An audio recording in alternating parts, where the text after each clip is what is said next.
اللهم صل على سيدنا محمد.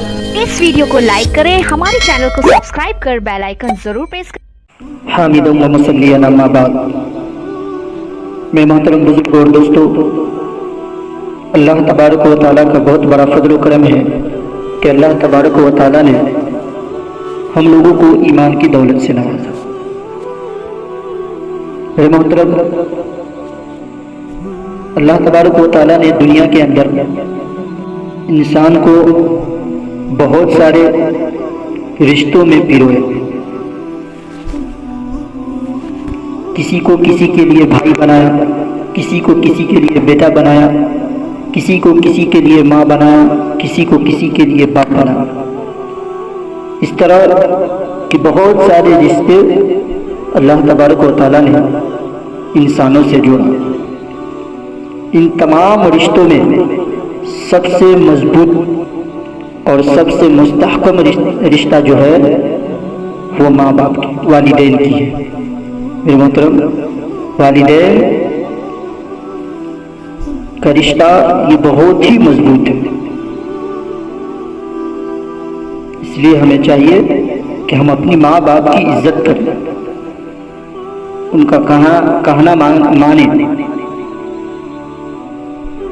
قرآن کریم کے اندر آیا ہے کہ ماں اور باپ دونوں یا دونوں میں سے کوئی ایک بڑھاپے کی عمر کو پہنچ جائے تو تم اس کو اف تک مت کہو، یعنی ہوں مت کہو.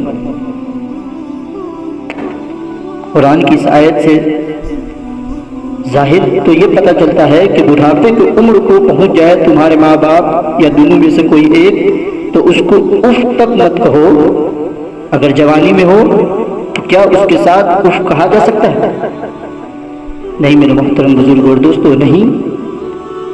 اللہ تبارک و تعالیٰ نے بڑھاپے کے عمر کو اس لیے مقید کیا کہ لوگ بڑھاپے کی عمر کو جب پہنچتے ہیں تو اس وقت دماغ کمزور ہو جاتا ہے، اس کے اندر بچپنا آ جاتا ہے، چڑچڑاپن، جھنجھلاہٹ اس کے اندر آ جاتا ہے اور وہ ہلکی سی بات پر غصہ ہو جاتا ہے، زور سے بولنا شروع کر دیتا ہے. بات چاہے درست ہو یا غلط ہو، وہ دونوں باتوں پہ ایک ہی طرح کا ریئیکٹ ہوتا ہے ان کا. اس لیے بڑھاپے کی عمر سے مقید کیا ہے. اس لیے میرے محترم، ہم اپنی ماں باپ کو اف تک مت کہیں. میں آپ کو ایک واقعہ سناتا ہوں کہ ایک بچہ تھا جو اپنے دروازے پر بیٹھ کر کے رو رہا تھا. کچھ دیر روتا تھا اور دروازے سے بھاگ کر کے کچھ دور جاتا تھا، پھر بھاگ کر کے آتا تھا، پھر بیٹھ کر کے روتا تھا، پھر بھاگتا تھا، پھر آتا تھا.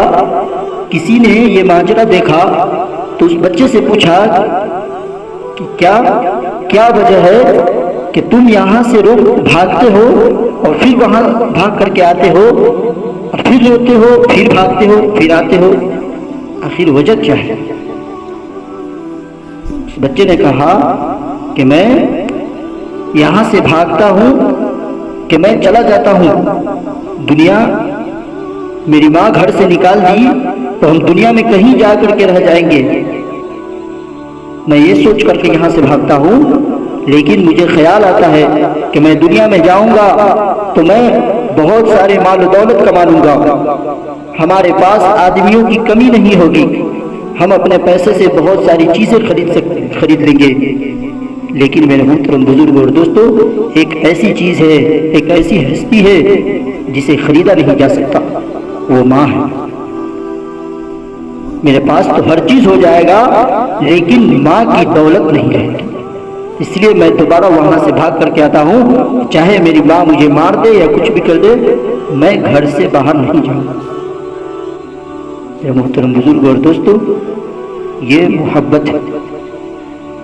آپ اپنی ماں سے محبت کریں، چاہے وہ آپ کو جتنی سخت باتیں کہے.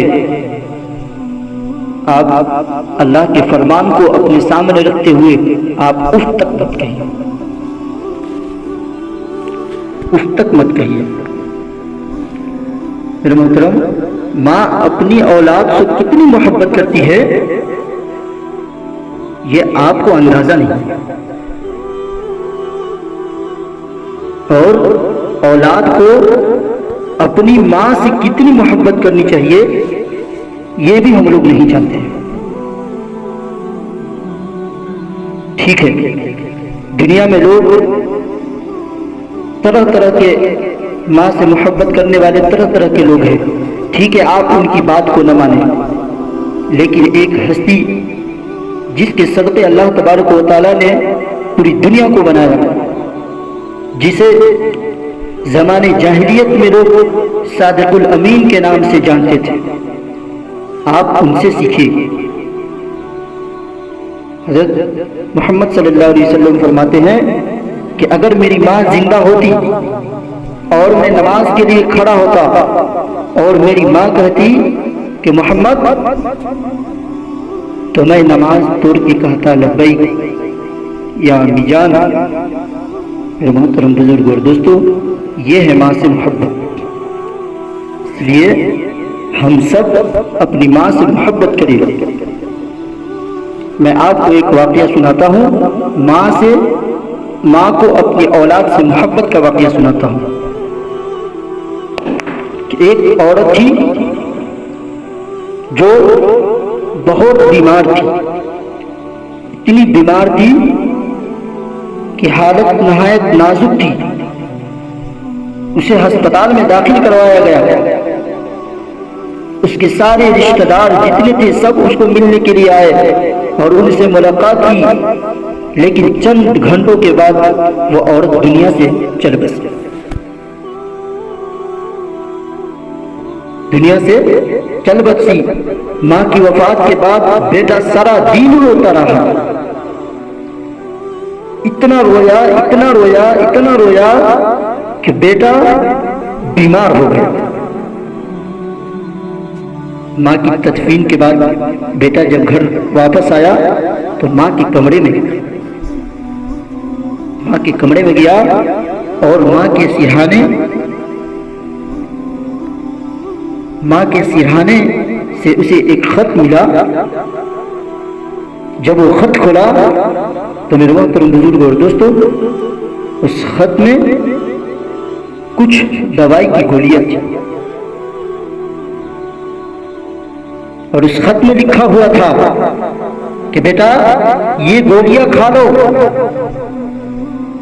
کہ تمہیں ہمیشہ رونے کے بعد بخار چڑھ جاتا ہے اور زکام ہو جاتا ہے، اس لیے یہ گولیاں ہے، تم اسے کھا لینا۔ اور نیچے لکھا ہوا تھا تمہاری ماں۔ میرے محترم بزرگ اور دوستو، ماں کو اپنی حالت کی وجہ سے یہ معلوم تھا کہ وہ نہیں بچ پائے گی، اور بعد میں اس کا بیٹا ماں کے لیے روئے گا اور رونے کے بعد اس کی طبیعت خراب ہو جائے گی۔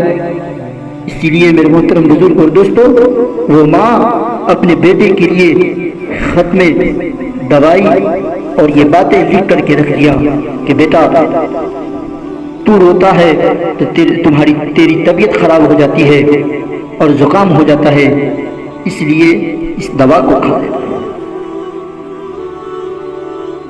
میرے محترم بزرگ اور دوستو، یہ ماں تھی جو دنیا چھوڑ رہی ہے، جاتے جاتے بھی بیٹے کی فکر تھی،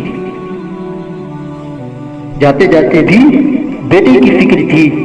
میرے محترم، حالات بھلے کیسے ہی ہو، ماں ہمیشہ اپنے بچوں کا خیال کرتی ہے، ان کا بھلا چاہتی ہے۔ اسی لیے میرے محترم، ہم اپنی ماں کو تکلیف مت دیں، وہ جو بھی بول رہی ہے، وہ جو بھی کہہ رہی ہے، ہمیں ڈانٹ رہا ہے یا کچھ بھی کہہ رہی ہے، تو میرے محترم وہ ہمارے بھلائی کے لیے کہہ رہا ہے، اس لیے ہم اس کی قدر کریں۔ جناب منور رانا صاحب نے رحمت اللہ علیہ، انہوں نے کیا ہی بہترین شعر کہا ہے کہ خدا نے یہ